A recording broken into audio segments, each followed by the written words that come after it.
Jangan ngomong enggak, saudara. Banyak saksi, banyak buktinya di Indonesia itu ya. Udah istri dua, istri empat aja masih selingkuh. Kalau perlu istri yang keempat dicerai, supaya tetap empat kan, dicerai satu dia dapat yang baru, saudara. Ya ustadz-ustadz saja bolak-balik kawin cerai, ya kan? Termasuk pujaannya orang Islam Indonesia kan, pujaannya Daniel Mananta itu kan, di siapa itu? Somad kan? Kawin cerai, saudara. Ya, Somad, siapa lagi? Agim, siapa lagi ustadz-ustadz itu kan? Sama, saudara ya.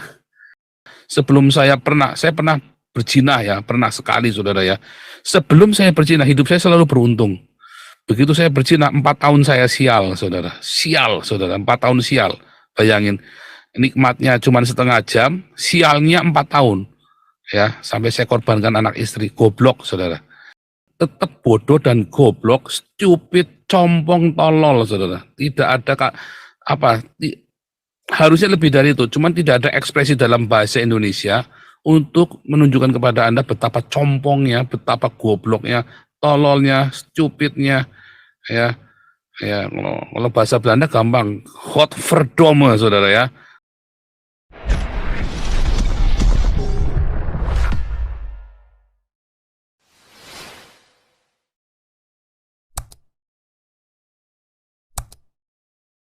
Kalau kita lihat data yang Pak Paul tampilkan ini, ya jelas memang ini daerah-daerah yang toleran ini ya, daerah-daerah yang minoritas dan minoritas Kristen dan Tionghoa ini.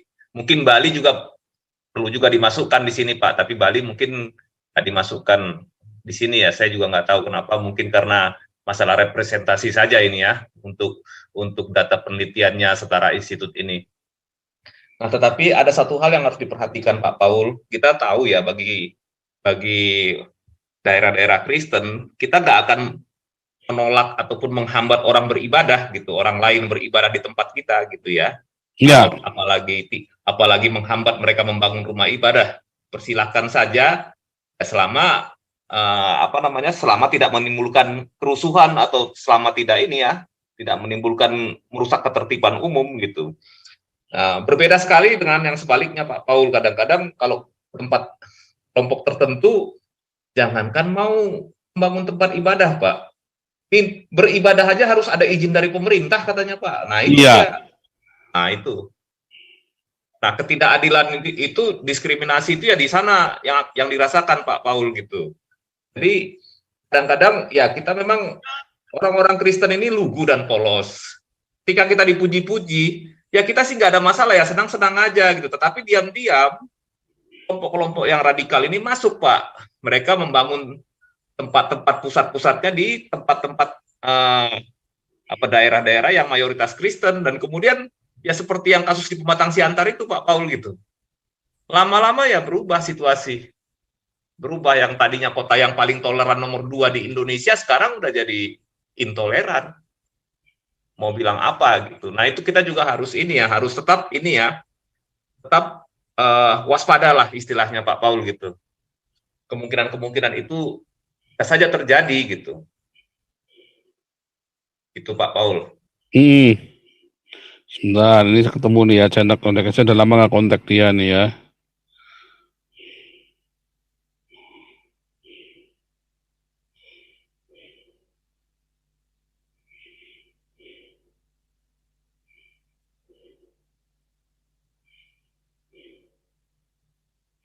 Ada berita lucu Pak hari ini yang sedang viral ini Pak Paul. Ya. Cuman agak melenceng dari topik. Ya, lanjut. Jadi di daerah Bandung dan Ponorogo itu anak-anak yang di bawah usia 19 tahun minta dispensasi untuk menikah cepat Pak, karena udah pada melendung semua. Oh iya. Iya itu ya. Anak-anak Ponorogo minta pernikahan dini. Nah, itu salah siapa Pak, coba? di Ponorogo dan di Bandung, dan belum di daerah yang lain Pak Paul. Apa yang terjadi dengan ini? Kalau saya mengatakan karena justru sistem norma yang kita anut itu tidak memungkinkan pemberian pendidikan seks itu, pendidikan Pak. Seks. Akhirnya ya terjadi yang seperti itu. Betul sekali. Ini ya. Ya. Lanjutin dulu Pak Najauddin, lanjutin. Saya tak selesaikan kontak Mas Sidik supaya ini. Saya nanti mau bikin interview dengan orang NU seperti dengan Muri Wali ya. Kita mau debat toleransi di Indonesia ya. Ini cendekiawan NU yang mau saya cak ngomong saudara ya. Lanjutkan dulu Pak Najauddin, lanjutkan dulu. Atau Pak Santi Amar sudah raise hand itu Pak, biar Pak Ya, Santi Amar silakan Pak Ketua. Ya, pertama-tama gini ya, kita menghargai upaya daripada Setara Institut. Kita bukan sujon atau berpikir negatif. Bagi saya, langkah yang ditempuh oleh Setara Institut ini harus lebih maju lagi. Persoalannya siapa nanti yang melakukan itu? Justru parameter yang dipakai sebenarnya adalah daerah-daerah yang paling Pancasilais. Itu. Atau daerah yang paling taat kepada peraturan perundang-undangan. Nah, itu baru mengikat. Dan pemerintah pusat harus memberikan penghargaan kepada mereka. Kalau yang namanya toleransi, Pak, ini orang sebelah ini, ini suatu informasi bagi mereka, ini harus diseruduk, ini harus dikuasai, orangnya toleran. Bagi mereka itu toleran suatu peluang untuk menghajar, menyebarkan itu, ya ajaran-ajaran mereka yang anti Pancasila itu. Jadi ini adalah suatu petunjuk, apakah Setara Institut mungkin tidak bermaksud begitu. Ya, tetapi hasil temuan ataupun penelitian mereka ini akan dimanfaatkan ke segi negatif dan keuntungan mereka. Karena bagi mereka yang toleran itu ya penakut gitu kan. Apa kita bilang ya aja. Pemahaman toleran oleh kita yang sesungguhnya dengan mereka itu berbeda. Kalau kita toleran mungkin dipahami sebagai kasih. Kalau di sana, wah udah libas ini. Nah, jadi yang paling, kalau saya sih parameter yang paling netral, memang toleran itu adalah bagian daripada Pancasila ya, tapi bagian kecil. Jadi yang paling pas adalah daerah yang paling taat menerapkan peraturan yang paling sedikit, membuat peraturan yang bertentangan dengan Pancasila dan Undang-Undang Dasar 1945 itu. Termasuk kementerian-kementerian sebenarnya mesti dinilai dengan itu. Termasuk lembaga negara ini harus dinilai dengan itu. Supaya kena semua. Dengan demikian, upaya-upaya Galarua, yaitu perkumpulan jaga Pancasila dan Katulistiwa ini bisa berjalan, ya, efektif dan menyeluruh. Nah, apakah memang kedengarannya seperti utopia ya, utopis? Nggak ada salahnya, kenapa? Dicoba. Misalnya Manado, terapkan aja itu. Siapa yang membuat itu? Mampukah Galarua untuk membuat itu? Mampu. Dengan catatan Galarua harus menjadi suatu organisasi yang mempunyai massa yang besar. Itu saja persyaratannya, mempunyai massa yang besar. Kalau kita mempunyai massa yang besar, MUI atau siapapun itu tumbang itu, kita bilang tutup itu. Apa kontribusi MUI? Saya mau tanya kepada negara ini apa kontribusinya? Apa kontribusi PGI kepada negara ini apa? Rakyat berhak menuntut itu. Kenapa? Kita kan pemegang kedaulatan tertinggi. Berhak, Pak. Apa kontribusi daripada menteri ini, menteri itu, Kementerian Agama? Apa kontribusinya? Kalau nggak ada, tutup aja, kan gitu. Tutup. Apakah itu melanggar konstitusi? Enggak. Itu kan diada-adakan itu. Ada nomenklatur sistem pemerintahan di Indonesia. Oh, bikin kementerian ini kan bisa dihapus. Kenapa tidak dihapus? Pasti ada sesuatu kan. Nah, kembali lagi, pertama kita menghargai upaya daripada Setara Institut ini. At least dia itu memberikan suatu trigger ya kepada organisasi-organisasi lain. Ayo, Anda bikin parameter untuk menilai suatu daerah. Kalau kita pakai misalnya ketaatan kepada peraturan perundang-undangan dan paling sedikit mengeluarkan peraturan perundangan yang bertentangan dengan Pancasila, itu akan kelihatan semua, Pak. Kelihatan. Atau dibalik, yang paling banyak mengeluarkan peraturan-peraturan yang bertentangan dengan Pancasila. Wah, ketahuan lagi. Nah, ini mesti dihajar gitu kan, artinya dihajar dari aspek pembinaan, nggak bisa. Maka diberi kewenangan yang lebih kepada siapa yang mencopot ini, apakah presiden atau siapa, karena mereka kan dipilih rakyat. Jangan para kepala daerah ini bersembunyi di jargon, oh kami dipilih rakyat. Terus kalau Anda dipilih rakyat tidak taat kepada pemerintah yang lebih tinggi, sama dengan si Abu Nawas ini, saya kan dipilih rakyat. Namanya juga Abu Nawas. Kalau orang Ambon bilang ini Abu Leke ini, terlalu banyak akal-akalannya. Manusia begini nggak perlu. Indonesia tidak butuh hidup, tidak butuh. Suruh aja dia pulang ke daerah asalnya, ada di sana dipakai itu.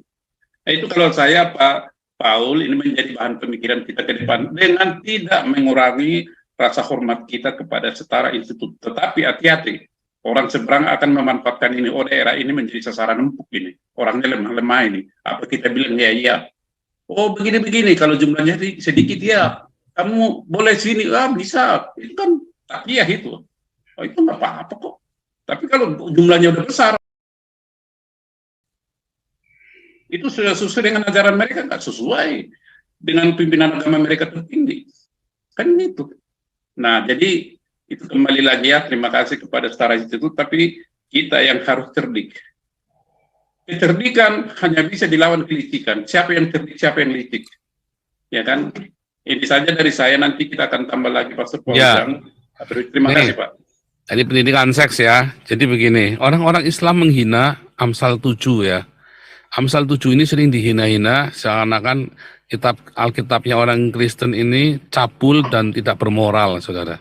Saudara tahu nggak, berkat ada Amsal 7 ini, karena orang-orang Islam itu dengan jahatnya, ya, dengan jahatnya dia menghina-hina, ya, dia selalu lihat nih ya, ayat mulai dari ayat 10, ya. Maka datanglah menyongsong dia seorang perempuan berpakaian sundal dengan hati licik cerewet, dan lihat perempuan ini kakinya tidak pernah tenang di rumah. Sebentar ia di jalan, sebentar di lapangan, dekat setiap lingkungan. Terus lihat ya. Telah kubentengan permadani di atas tempat itu kain lenan beraneka warna dari Mesir. Pembaringanku telah kutaburi dengan murga haru kayu manis. Marilah kita memuaskan birahi hingga pagi hari dan bersama-sama menikmati asmara, karena suamiku tidak di rumah. Ia sedang dalam perjalanan jauh, sekantung uang di bawahnya. Lalu ini digunakan untuk membuli orang Kristen, saudara. Saudara tahu, karena ayat ini ya dipotong dengan jahatnya tanpa dia membaca ayat di depannya, saudara. Orang tetap bodoh dan goblok, stupid, compong, tolol, saudara. Tidak ada harusnya lebih dari itu. Cuman tidak ada ekspresi dalam bahasa Indonesia untuk menunjukkan kepada Anda betapa compongnya, betapa gobloknya, tololnya, stupidnya, ya. Ya, kalau bahasa Belanda gampang, godverdomme, saudara ya, godverdomme, stome, ya, ya stomedome, saudara ya, stomedome nih orang-orang ini nih. Dia nggak tahu ayat depannya, saudara. Lihat depannya. Hai anakku, berpeganglah perkataanku, simpanlah perintahku dalam hatimu. Berpeganglah terhadap perintahku dan engkau akan hidup. Simpanlah ajaranku seperti biji matamu. Tambatkanlah semuanya itu pada jarimu dan tulislah itu pada loh hatimu. Katakanlah pada hikmat engkaulah saudaraku dan sebutkanlah pengertian itu sanakmu, supaya engkau dilindunginya terhadap perempuan jalang, terhadap perempuan asing yang licin perkataannya. Karena ketika suatu waktu aku melihat-lihat dari kisi-kisiku dari jendela rumahku, kulihat di antara yang tak berpengalaman, kudapati di antara anak-anak muda seorang teruna yang tidak berakal budi, yang menyeberang dekat sudut jalan, lalu melangkah menuju rumah perempuan semacam itu pada waktu senja pada petang hari di malam yang gelap. Maka datanglah seorang menyongsong dia, perempuan berpakaian sundal dengan hati licik, dan seterusnya.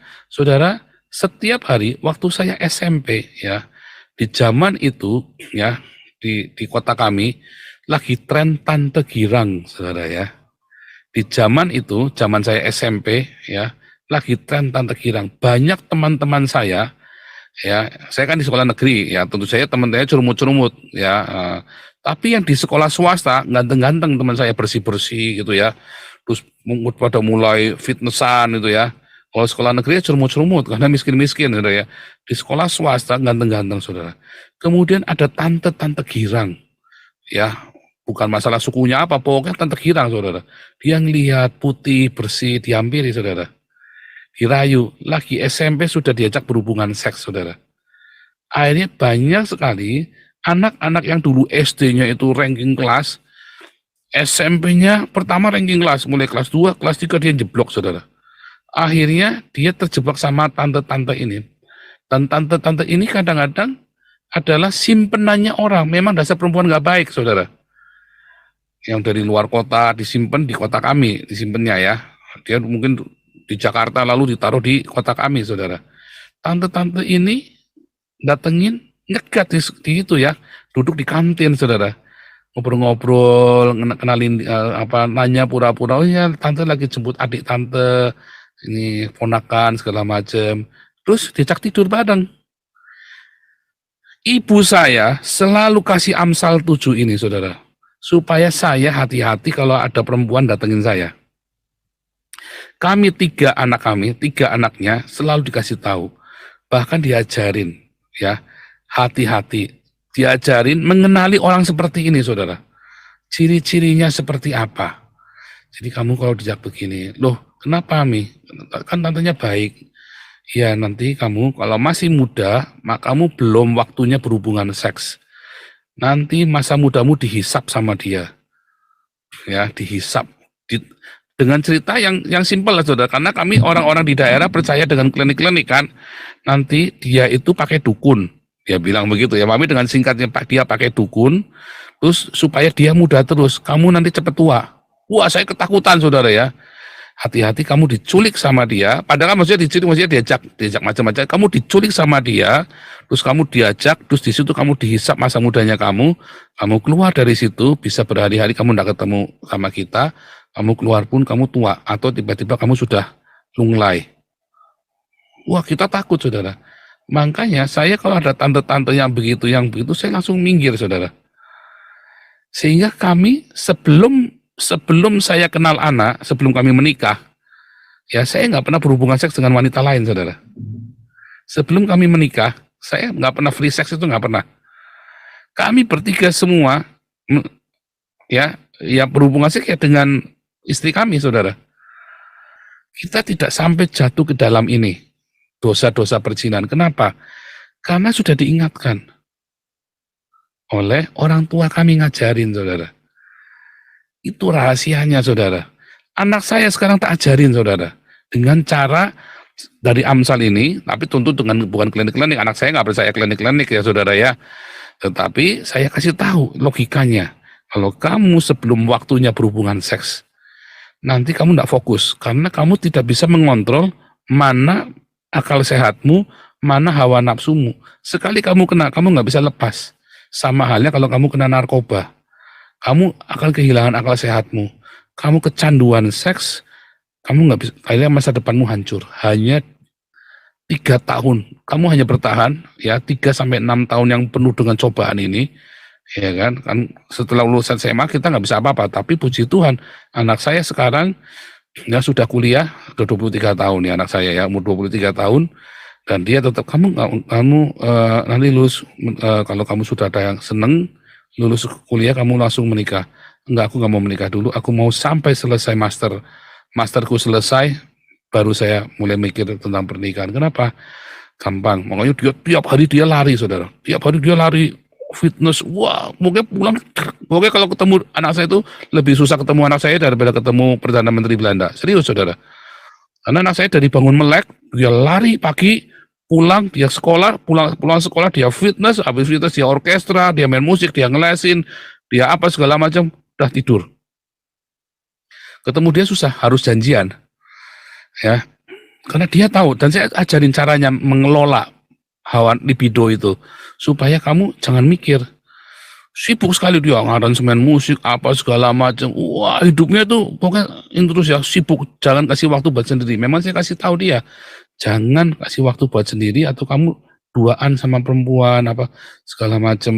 Sekali kamu kena, kamu nggak bisa lepas, kamu selesai. Makanya di Belanda anak 18 tahun banyak yang akhirnya nggak sekolah, saudara, karena akhirnya mereka sama eleven, ya hidup bersama kan dengan pacarnya kan.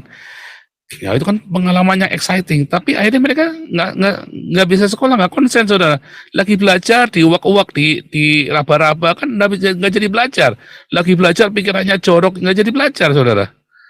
Ya kan, akhirnya mereka banyak tertunda. Makanya banyak di Belanda anak-anak itu 18 tahun ya kerja. Mereka baru mulai sekolah, ketika mereka sudah pahit di tempat kerja, jongos, jadi pekerja kasar gitu ya. Aduh capek, kamu pengen kerja enak ya sekolah. Baru mereka umur 23 baru mulai sekolah, saudara. 23, 25 baru mulai sekolah. Atau sudah punya anak 1. Ya aduh, aku mau jadi apa nih, cuma jadi tukang bersihin WC. Memang gajinya juga tetap 2.000 euro ya, bersihin WC juga. Cuman dia pengen Oke, aku mau jadi profesional, punya bedrive sendiri, punya perusahaan sendiri. Ya, kamu udah sekolah. Baru dia mikir sekolah, saudara. Itu, saudara ya.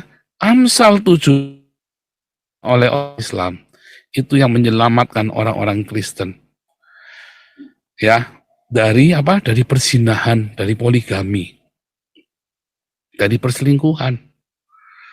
Ya, karena Amsal 7 ini, saudara kalau ngelihat orang-orang Eropa yang rajin baca Alkitab, ya dia nggak suka selingkuh, saudara. Ya, dia penuh hikmat, dia tahu. Ya, nah kayak orang-orang Islam di Indonesia, udah istrinya 4 aja masih selingkuh, saudara ya. Jangan ngomong enggak, saudara. Banyak saksi, banyak buktinya di Indonesia itu ya. Udah istri 2, istri 4 aja masih selingkuh. Kalau perlu istri yang keempat dicerai, supaya tetap 4 kan, dicerai 1 dia dapat yang baru, saudara. Ya ustadz-ustadz saja bolak-balik kawin cerai. Ya kan, termasuk pujaannya orang Islam Indonesia kan, pujaannya Daniel Mananta itu kan, di siapa itu, Somad kan, kawin cerai, saudara.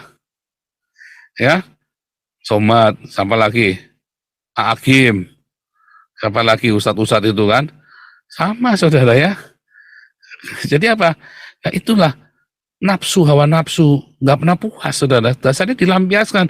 Di dalam Amsal Anda diajari untuk Anda mengendalikan hawa nafsumu. Karena yang nulis Amsal ini adalah orang yang sudah puas hawa nafsunya, seperti Salomo. Salomo ini punya istri 1000 dan dia tahu itu konyol. Punya istri 1000 terus buat apa? Punya perempuan berhubungan seks terus buat apa? Makanya dia nulis Amsal, hati-hati kamu. Jangan kejeblos kayak saya. Akhirnya kerajaannya hancur Salomo, saudara. Ya, jadi yang ngomong ini bukan, oh kan kamu nggak pernah tahu rasanya enaknya. Kamu belum apa-apa sama enaknya yang nulis Amsal ini.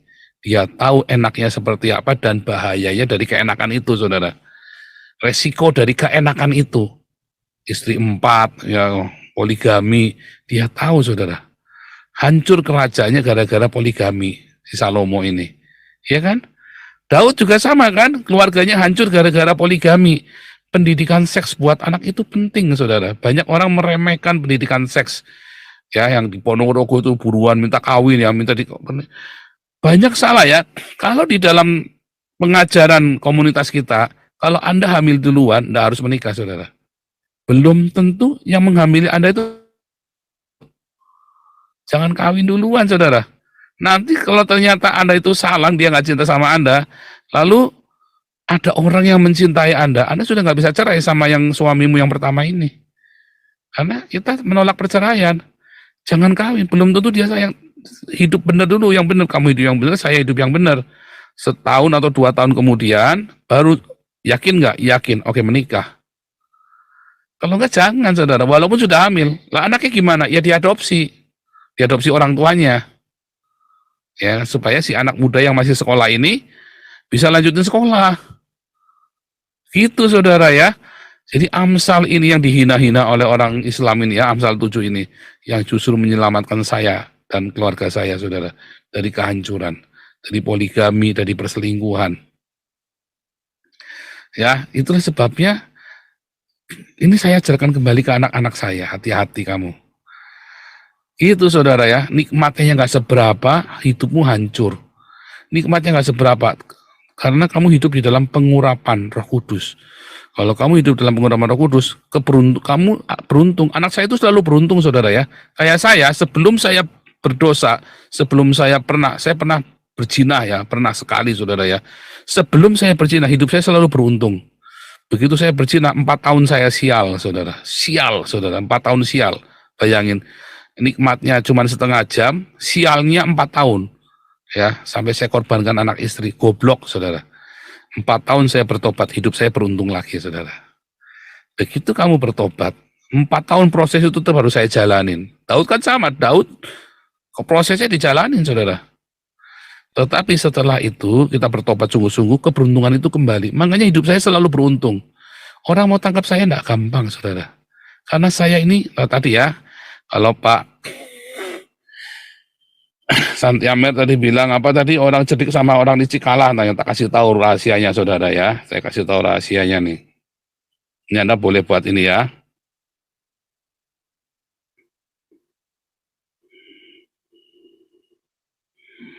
Anda lihat ya, ini ilmu nih. Bagi Anda yang belum tahu. Orang bodoh, salah ya. Orang bodoh kalah sama orang pintar. Orang pandai tadi itu ya. Orang pintar kalah sama orang cerdik, saudara. Orang cerdik kalah sama orang licik, saudara. Ya kan? Orang bodoh itu kalah sama orang pintar. Orang pintar kalah sama orang cerdik. Orang cerdik kalah sama orang licik. Tapi sak licik-liciknya, apa bedanya cerdik sama licik? Cerdik ini dia pintar, ya, Berhikmat. ya, bentar ya. Orang bodoh ini memang bodoh, goblok, nggak mikir, nggak pakai otak, gitu ya. Kalau orang pintar ini, ya, orang pintar ini maksudnya dia sekolah, banyak pengetahuan, gitu ya. Orang bodoh ini benar-benar nggak mau sekolah, nggak mau belajar, ya, memang degel. Kalah sama orang yang sekolah dan banyak pengetahuan. Tapi orang yang sekolah dan banyak pengetahuan kalah sama orang cerdik. Orang cerdik ini adalah orang yang bukan cuma sekolah dan banyak pengetahuan, tapi banyak akalnya, saudara. Banyak siasatnya. Di dalam segala kebuntuan, ya, dalam segala jalan buntu, maka dia cari akal, saudara. Kalau orang pintar, jalan buntu, teorinya nggak ada ngajarin, udah dia diem. Kalau orang cerdik, ya, jalan buntu, ada akal, ada siasat, dia akalin jalan buntu itu supaya enggak ini. Tapi orang licik, saudara, dia akan curi apa yang diambil sama orang cerdik ini, saudara. Oh, kamu cerdik, kamu suruh mikir. Udah, jalan buntu, sudah, dapat jalan keluarnya, iya. Sama orang licik ini disalip, saudara. Nah, itu orang licik itu. Artinya apa? Dia jahat. Dia cerdik, bukan cuma cerdik, tapi cerdik dan jahat. Kenapa orang cerdik kalah sama orang licik? Karena kalah jahat, saudara. Ya, apa yang tidak pernah dibikin oleh orang cerdik apa? Bikin jahat kan, melukain orang lain kan, mencelakakan orang lain. Tapi orang licik, dia cerdik dan dia memikirkan apa yang tidak dibikin oleh orang cerdik. Masa si Pak Santiamer tega nipu saya? Kan saya nggak pernah kepikir, saudara. Pak Santiamer nipu saya, atau apa, Pak Santiamer mikir saya bakal nipu Pak Santiamer. Apa pernah Pak Santiamer mikir saya nipu Pak Santiamer? Nggak pernah kepikir, saudara. Tapi orang licik mikir, kalau perlu tak bunuh. Masa sih tega bunuh? Kalau orang licik itu tega, saudara. Apa yang tidak kamu dipikirkan oleh orang cerdik ini dipikirkan sama orang licik ini, saudara.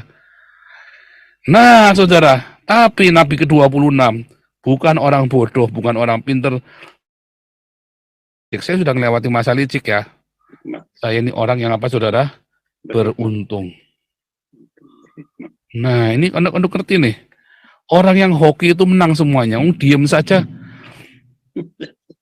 Orang lempar batu, batunya bisa luput. Udah paling jitu punya, bisa luput, saudara. Dilala, saya lagi diem, ada orang lempar batu, ada bis lewat. Batunya kena bis, nggak kena saya, saudara. Itu namanya orang beruntung, saudara. Nah, saya ini orang yang beruntung. Saya sudah melewati masa pintar. Saya doktor teologi, saya dokter. Saya sempat S2 manajemen, tinggal tesis ya. S2 saya cuma tinggal tesis, saudara ya. Yang magister manajemen. Saya S2 teologi saya 2 kali. Saya dokter teologi. Sekarang saya masih kuliah lagi di Haifa, saudara. Saya melewati masa-masa cerdik, saudara. Ya, tentu saya banyak akalnya. Saya lihai, saudara. Lihai, ya. Tetapi ada yang licik, saudara. Saya pernah licik, saya pernah jahatin orang. Karena saya dijahatin orang terus. Makanya saya pengen suatu ketika saya nggak mau dimangsa, tapi saya yang memangsa. Nah, itu orang licik itu loh, jadi pemangsa itu loh, saudara. Di predator. Saya nggak mau jadi mangsa terus. Tetapi setelah saya bertobat kembali, ya, saya kembali menjadi orang yang beruntung. Itu penting, saudara. Itu pengetahuan umum ya. Saya orang yang beruntung. Saudara mau apain saya? Nggak ngerti saya. Tidak pengalamannya saya. Ketidakpengetahuannya saya. Namanya orang beruntung, saudara. Di tengah jalan kesasar aja nanti pasti ketemu orang yang akan nuntun saya. Sial-sialnya saya, selalu sialnya itu jadi keberuntungan. Serius, saudara. Anda mendoakan saya sial, saya memang kelihatannya sial, tapi sebenarnya itu keberuntungan buat saya. Contohnya jadi buronan DPO. Sial kan? Tapi itu waktu kasus imigrasi saya tertunda di sini, semua orang bilang saya sial, saudara. Wah, kamu sial, harusnya kamu di Jerman aja, jangan pindah. Semua orang bilang saya sial, saya diam, saudara. Tahu, Di tahun itu, hanya tahun saya saja, saudara, itu keluar peraturan bahwa orang-orang yang mengalami proses kayak saya, tertunda, dapat kompensasi, ya, minimum dapat uang 100 euro, 100 euro per hari, saudara. 100 euro per hari, maksimum 15.000, saudara. Saya terlambat 150 hari, saudara. Terlambat bukan 150, tapi hampir 1 tahun terlambatnya, 300 hari. Tapi maksimum 15.000 dapatnya. Saya dapat 15.000. Sial-sialnya saya dapat beruntung. Dan setelah itu peraturannya dihapus karena dikomplain sama rakyat, saudara. Bagaimana bisa para imigran-imigran ini dapat 15.000 sementara rakyat hidupnya pas-pasan, kata mereka. Saya dapat 15.000. Setelah itu saya dapat tahun berikutnya udah dihapus peraturannya, saudara. Maksimum hanya 7.500 sekarang. Maksimum hanya 7.500. Dan udah nggak ada yang terlambat lagi. On time semua. Saya waktu itu kasus ya, gara-gara apa waktu itu ya. Mungkin jadi terlambat. Dokumen saya selip kalau nggak salah ya. Sial kamu. Nah, coba lihat ya. Sesial-sialnya saya, semua kesialan saya itu jadi keberuntungan. Maka siapapun orang Islam atau musuh-musuh saya, ya, yang mendoakan kesialan saya, itu adalah doa berkat buat saya, saudara. Saya sesial-sialnya saya, selalu saya nemukan keberuntungan di situ. Itu namanya orang beruntung, saudara. Ya, serius, saudara. Pun doa Anda supaya saya keberuntungan bagi saya. Serius ya, ada orang di Jerman yang mendoakan saya sial, dipulangkan ke Indonesia. Udahlah kamu pulang aja ke Indonesia. Sampai ngomong gitu kurang ajar nggak, saudara? Udah tahu saya nggak bisa pulang. Pulang mati saya bilang. Udah kamu pulang aja ke Indonesia. Akhirnya lawyer saya yang di Jerman, makanya saya memutuskan untuk pindah ke Belanda, saudara ya. Saya tuh khawatir waktu itu. Pikir sial, wah udah kan, wah sial kan. Ternyata gara-gara saya masuk Belanda, anak saya langsung sekolah, saudara. Di Jerman anak saya nggak boleh sekolah. Wah, aturan Jerman itu ngeri, saudara ya, lebih ngeri dari Belanda. Begitu masuk Belanda, tiba-tiba kami dikenalin sama wartawan. Wartawan ini mengekspos cerita kami. Ya, saya masuk koran ya. Bulan pertama saya masuk Belanda itu saya dikasih masuk koran, saudara. Saya dikenal langsung ya. Terus ada orang datengin saya. Apa yang kamu pengen sekarang ini? Saya pengen anak saya sekolah. Saya bilang gitu kan. Kalau masalah saya udah urusan, yang penting anak saya sekolah. Langsung, saudara, anak saya sekolah dua-duanya, saudara. Kalau yang kecil wajib ya, tapi anak saya yang kedua kan, anak saya yang pertama kan nggak bisa, harus ikut proses orang dewasa. Kalau yang kecil kan wajib sekolah. Kalau sudah 18 tahun nggak wajib sekolah, tapi nggak bisa sekolah kalau belum beres administrasinya. Akhirnya anak saya yang pertama sekolah, saudara. Ya, kelihatannya sial, saudara ya. Tapi gara-gara kami pindah ke Belanda, anak saya langsung sekolah. Wah, saya bersorak-sorai itu, saudara ya. Wah, saya bilang, waduh, bener-bener hoki bener kamu ya pergi ke sini, saya bilang. Karena itu tadi ya, itu namanya orang beruntung. Orang mengupayakan kesialannya saya, tetapi Tuhan membuat semua sial itu jadi keberuntungan bagi saya. Nah, itu saudara ya. Nah, kalau masuk pesantren bener ya, jual ginjal. Masuk pesantren malah sial, dicabuli sama ustadz. Gitu saudara, ini pengetahuan ya buat saudara ya, supaya Anda ngerti bagaimana supaya Anda beruntung. Anda harus terima Tuhan Yesus sebagai Tuhan dan Juru Selamat, hidup di dalam kerajaan Allah, saudara kayak saya. Karena di dalam kerajaan Allah itu nggak ada sial. Di dalam kerajaan Allah, di dalam Taman Eden, di Firdaus, Paradiso, nggak ada yang namanya sial, saudara. Semua doamu, semua caci makimu, itu adalah keberuntungan bagi saya, saudara. Serius, saudara. Semua caci makimu adalah keberuntungan saya. Luar biasa ya. Ini ada yang bilang enakan di Paris, ya. Enakan di Paris. Siapa bilang? Dari seluruh Eropa, paling enak tinggal di Belanda, saudara. Ya, seluruh Eropa paling enak tinggal di Belanda. Di Belanda ini semua orang pakai sepeda, saudara. Ya, semua orang pakai sepeda, jarang pakai mobil. Nah, saudara, di Belanda ini adalah negara paling kaya. ya, stok emas. Nanti kalau terjadi resesi ekonomi seluruh dunia, Belanda yang paling stabil. Karena cadangan emasnya itu terbesar di seluruh dunia. Nomor 3 ya, Amerika, Jerman atau Cina, terus Belanda, saudara. Tetapi dibanding dengan jumlah penduduknya, stok emasnya Belanda, maka per orang, cadangan emas untuk per orang, Belanda tertinggi di dunia, saudara. Tertinggi di dunia. Emas di Cina banyak, iya. Tetapi jumlah penduduknya 1,5 miliar. 1,5 miliar, saudara. Emas Amerika banyak, iya. Tapi penduduknya 400 juta, saudara. 300 juta lebih. Ya, emas di Jerman, iya banyak. Tapi penduduknya 80 juta. Emas di Belanda, ya unda-undi saudara, sama Amerika, sama Cina, sama Jerman. Oke, nomor 3 atau nomor 4. Tetapi jumlah penduduk Belanda cuma 18 juta saudara. Jadi kalau dunia mengalami resesi ekonomi, Belanda paling aman. Seluruh dunia resesi, Belanda paling aman. Udah selesai. Kan luar biasa ya. Oleh Indonesia mah selesai, kelar saudara. Hari ini resesi, besok kelar saudara. Indonesia saudara langsung. Itu ya, itu rahasianya saudara ya. Menarik ya, ini pengetahuan umum saudara ya.